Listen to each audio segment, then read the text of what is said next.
So, just to update you on the information shared last week, a 2010 report by the praedial larceny unit in CARICOM by Dr. Barbara Graham found that 82% of farmers and fishermen were affected by the crime, costing them at least 17.9% of their output, or an estimated value of US $321 million annually. Well, Mr. Bindra Maharaj is with us via the Zoom platform this morning. Hello, sir. Welcome to the program. Good morning. My apologies for Friday. We had some little issues with the laptop and so, but I think we're okay this morning. So good morning.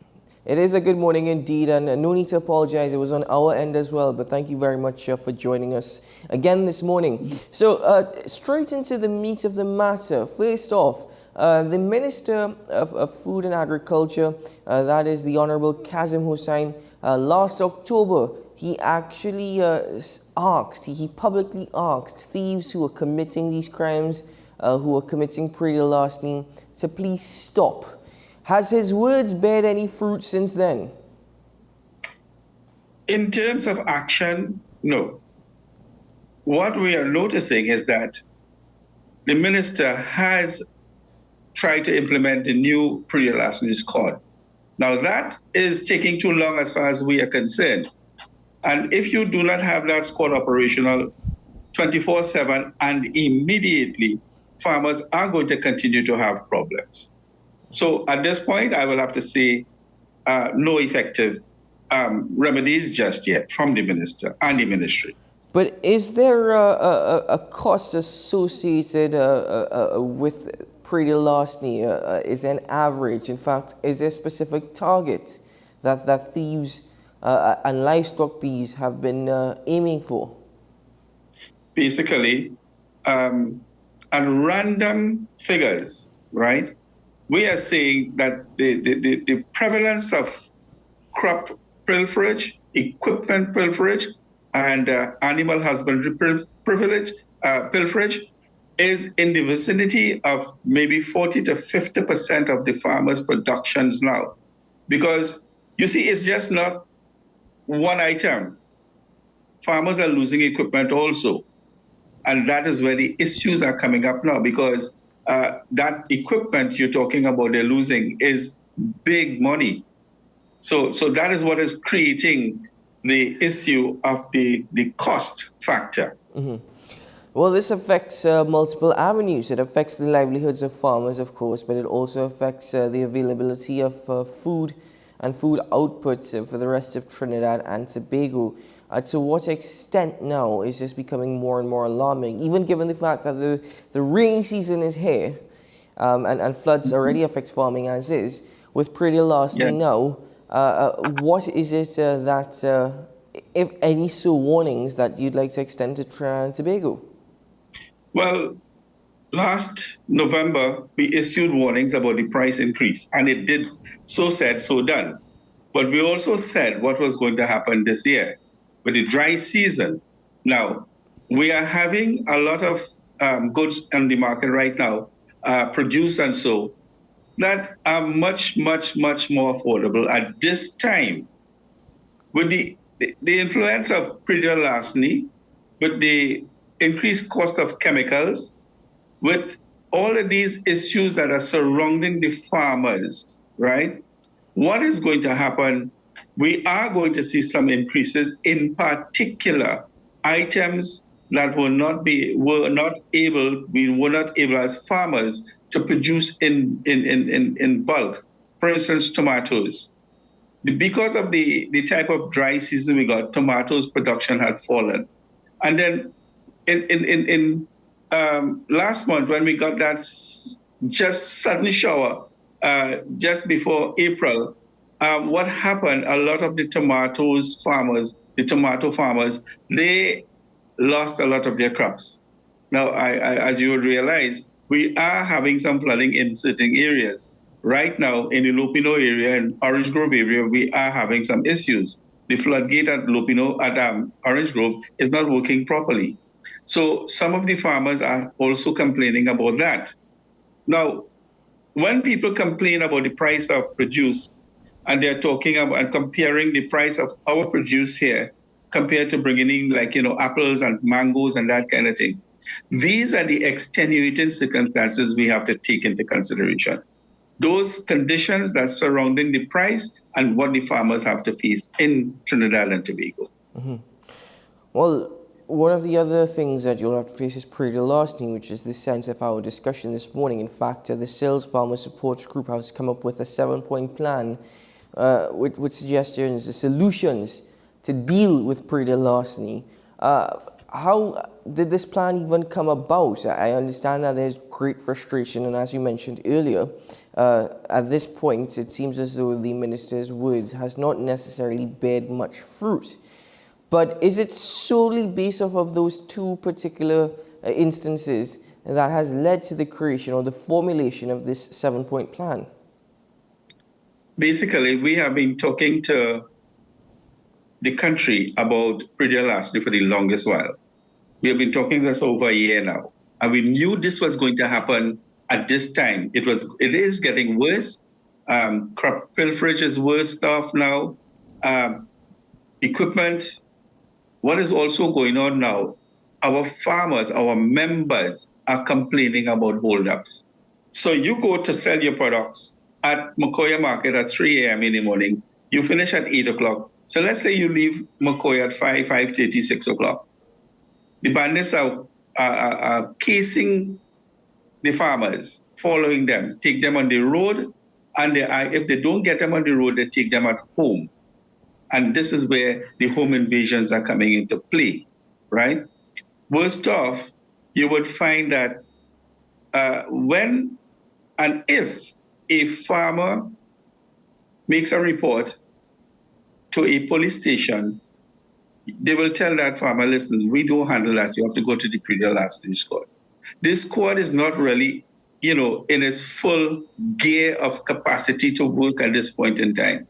So a lot of these holdups and invasions are not being reported because of the fact that there is no one for the farmers to turn to. And if they do go, they're not getting any assistance.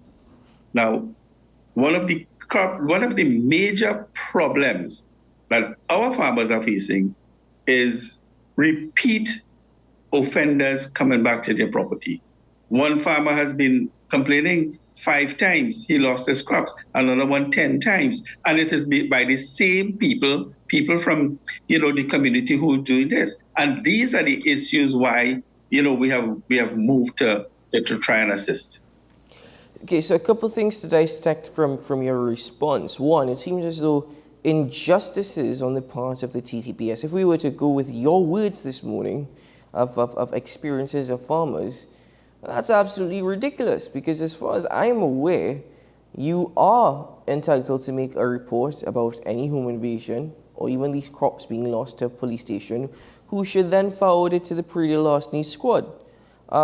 Is it that they're not taking the report at all, even in regards to the home invasion? Well, I don't want to speak on behalf of the TTPS. They have to do that themselves. But we have had complaints from our farmers that this is the issue, and they are fed up going to the TTPS, and they're not doing anything. Now, because of that issue, and basically where you do not have a PL squad in the area, or a PL squad that is operational 100%, what we have asked in one of the points that we are making as solutions is that could there be a link from the TTPS and the PL squad? The Act does say that can happen because the Act is very clear. The Act says any constable can do a road check, a roadblock, a charge, any constable of TTPS, whether it's the PL squad. I'm going to take it further. A constable who's an estate police can do that also. And this is one of the issues that we have. So why can't we link the both squads, the TTPS and the PL squad, especially in the areas where there are no praedial larceny offices? I mean, we wouldn't be able to have offices all over the country.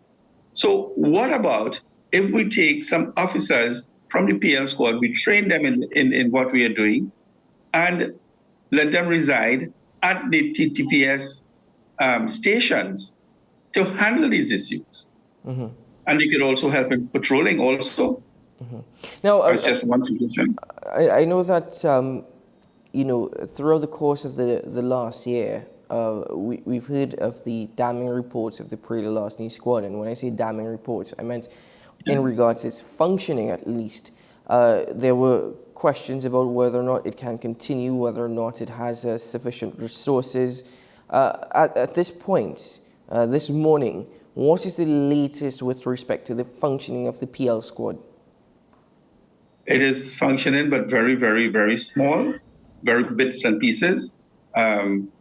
What we know for a fact is close to 5,000 people applied for positions in the PL squad, and that has been reviewed now.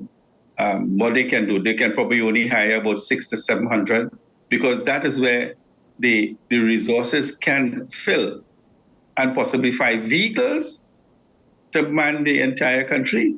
That's about what can be done at this point in time. But I am personally feeling that this matter is not taking priority, and we need to impress upon the ministry and the minister that this must be done as soon as possible. In your opinion, how many officers are needed to fully staff and equip an effective PL squad? In Trinidad, we need to have at least 10 to 15 offices and at least 20 to 25 vehicles, and about approximately 600 to 700 officers in Trinidad alone. Tobago, we are thinking about 3 to 4 offices, right, in the different points, with 40 to 30 to 40 officers with 5 vehicles. That is what we are looking at this time. So as I go deeper into the plans that you have proposed, the 7 points plan, so one of the things is farmers' badges, Yes. as well as badges for middlemen who may be actually operating wholesale and retail outlets. Who would be charged with actually registering farmers and these retail men? Because there are many bodies. There's the Sills Farmers Group, there's NAMNEVCO, for example. Who do you think should be responsible for actually registering farmers as well as the middlemen and ensuring that all documentation is up to par and everything is in its right place? Okay, at this point in time, the correct body to assume that role should be the ASTG. That's and the ministry, of course. Now, the ASTT is the only body that is recognized by the ministry and is enacted by an act of parliament. So basically, that's the body that should be doing this.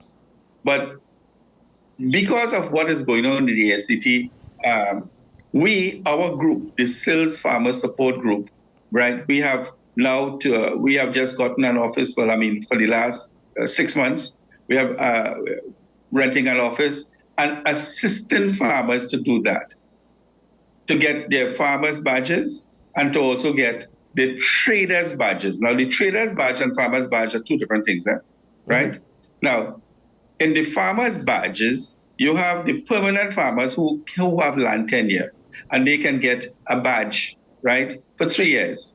But we have been negotiating and trying to assist farmers who are, let's put it this way, farmers who either rent land, they don't have land tenure, or anybody who don't have a land tenure, lease land, rent land. Some farmers are even squatting, have been squatting for many, many, many years, right? We have been successful in getting some of these farmers a 1-year badge in the Caroni area. That's basically with the Caroni lands kind of situation. Most of the farmers who have the 2-acre plus in Caroni don't have a registered deed or lease for that. And this is why they have, because of the recommendations that our group have been making to the ministry, some of these farmers are now getting a 1-year badge. Now, so that's the farmers' badges in 2 categories. permanent, temporary. We are also saying that the traders' badges are important. Now, a farmer can sell his product before reaching the market to a trader. That trader must have some sort of a identification saying, I am a trader, I am allowed to have this. So the traders' badges, we are impressing the ministry to make sure that the investigations are done and done quickly and get these badges to these farmers and traders. I'll tell you why. If a trader has his produce or products on his vehicle, he is not a farmer. He would not have a farmer's badge. If he does not have a trader's badge, the police, a constable, according to the Act, in any one of the security services can stop him and charge him or take him to the station. So those are the issues that we are talking about with the farmers' badges at this point in time. Mm-hmm. Very fine lines, because soon you might hear people suggesting this is unnecessary. In fact, this is abuse of power. Very, very fine lines there. But I want to tie this back into something you said earlier, and that is in regards to one farmer complaining that 5 times his crops were stolen, and it's suggested it's by the same individual or individuals. Correct. Now, yes. Is there any way to try and reduce the possibility or the instances of traders, of wholesalers or retailers from purchasing stolen items and then selling it on the market? Is this what this entire badge system or record keeping system will try to prevent? That you are very correct. Yes, that is one way that we have suggested that we are trying to minimize this problem of what you call pilferage. It's bigger than that, There are people in this country, and we need to look at it very carefully. The purchase of stolen items, right? When you are caught and you cannot produce evidence, whether it's a receipt or a trader's badge or something saying that I purchased this from Mr. X farmer, right? We need to look at that very, very, very, intense. I'll tell you why. It is at this point in time where we need to have the Act, the PL Act must be amended. And this is where it starts. This is where we should start the conversation. The PL Act must be amended. There are times now, for instance, last week, 2 gentlemen were caught stealing some animals in the central area. They were given bail last week, Monday. Now tell me, how fair is that farmer losing his animals and these people getting bail to go back out and do what they have to do again? Shouldn't it be that we categorize the offenses, and we may have to seriously consider putting some of the offenses as non-bailable? The serious offenses, non-bailable. Probably put a dollar value or a quantum of something that has to be done. And in the same light, if we are changing the Act by increasing the fines, increasing the jail terms, at this point in time, the Act says $5,000 and 4 years, but now you're getting bail, right? I am saying, our group, we are saying that because of the hardships and we are facing, and it's getting worse for farmers, right? There are 3 areas that we need to look at in the Act. 1, the purchase of stolen items. The Act must be amended for non-bailable offenses, and also the laws of trespass. That means when someone is caught in someone else's farm or garden, right, we must make that matter a heavy criminal matter. No bail, and it must have heavy fines and heavy jail terms. So that is part of the 3 items that we are talking about on the suggestions or the solutions list. Well, I'm wondering, sir, if that even will help a situation if the Trans-Tobago Police Service are facing difficulties in even responding or taking reports. Because the next question would be, Is it that you're also suggesting that the PL Act is not sufficient enough to deal with the current situation? Definitely. You are totally 199% correct.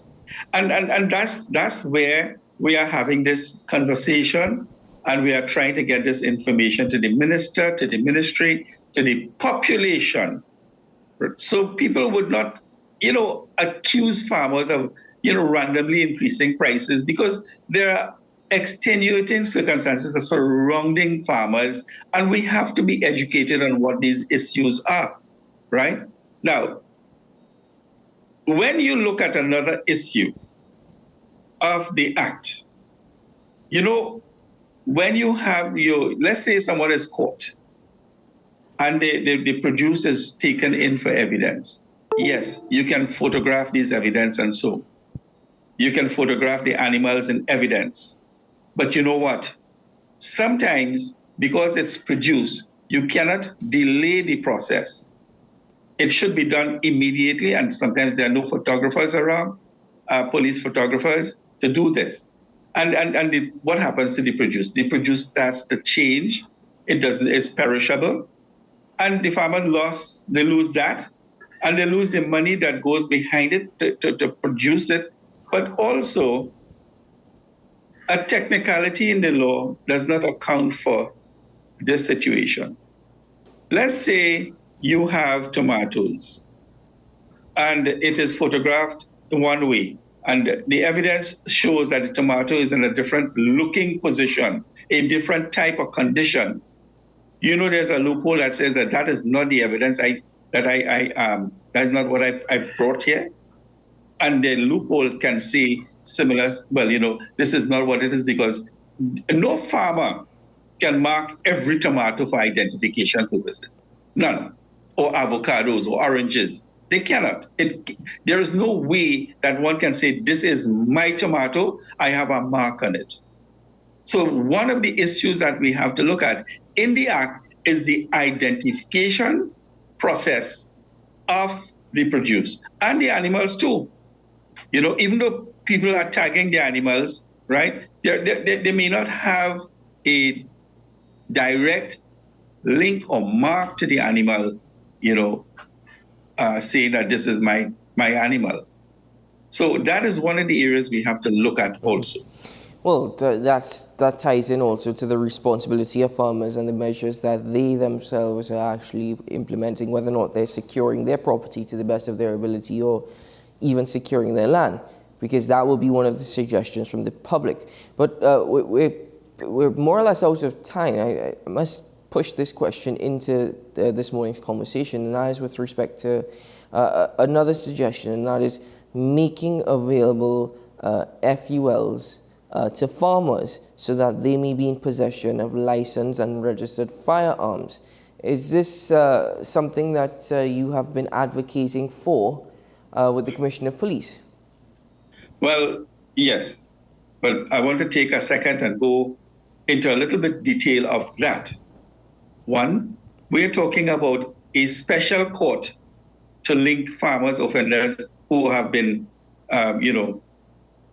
gotten, their goods stolen. And so we're talking about linking the TTPS and the PL squad. But we are also saying that one of the deterrents is to probably deploy the army in the areas of the coastal areas where farmers are situated also. This will not only help farmers patrols, but it will also help with border control. But we are talking about firearms.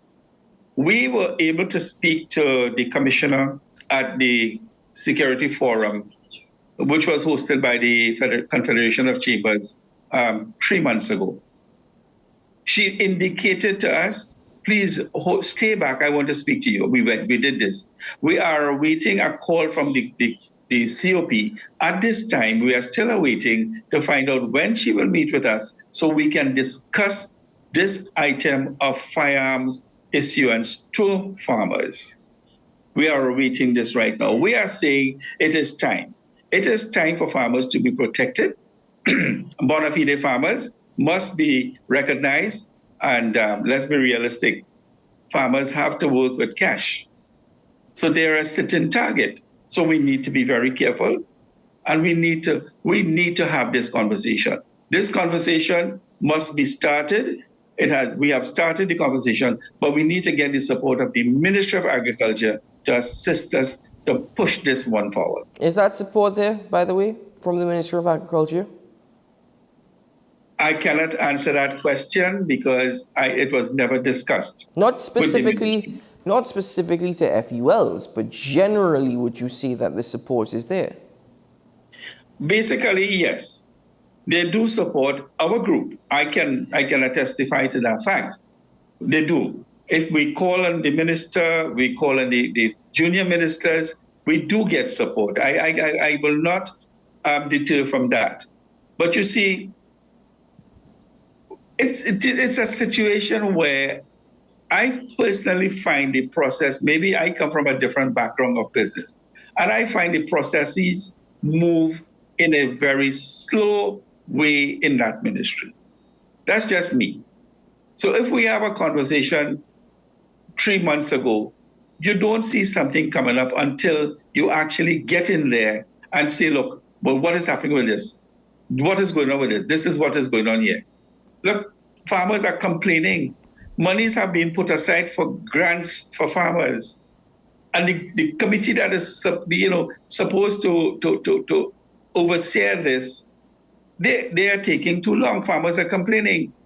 So how come we are not getting the assistance from the grant section? Or, we need to have a banking sector, and that should be the ADB, which should be farmer friendly. Mm-hmm. That is, we need to get the ministry involved in these things to push food security in Trinidad and Tobago. Mm-hmm. Well, Mr. Bindra Maharaj, we went way overboard, but thank you very much for your time this morning, sir, and for highlighting the plight of the farmers as well as the solutions put forward for consideration. Let's see what transpires next. But at this point, thank you very much, sir, and do have a good day. Welcome. Thank you very much. Thank you very much, sir.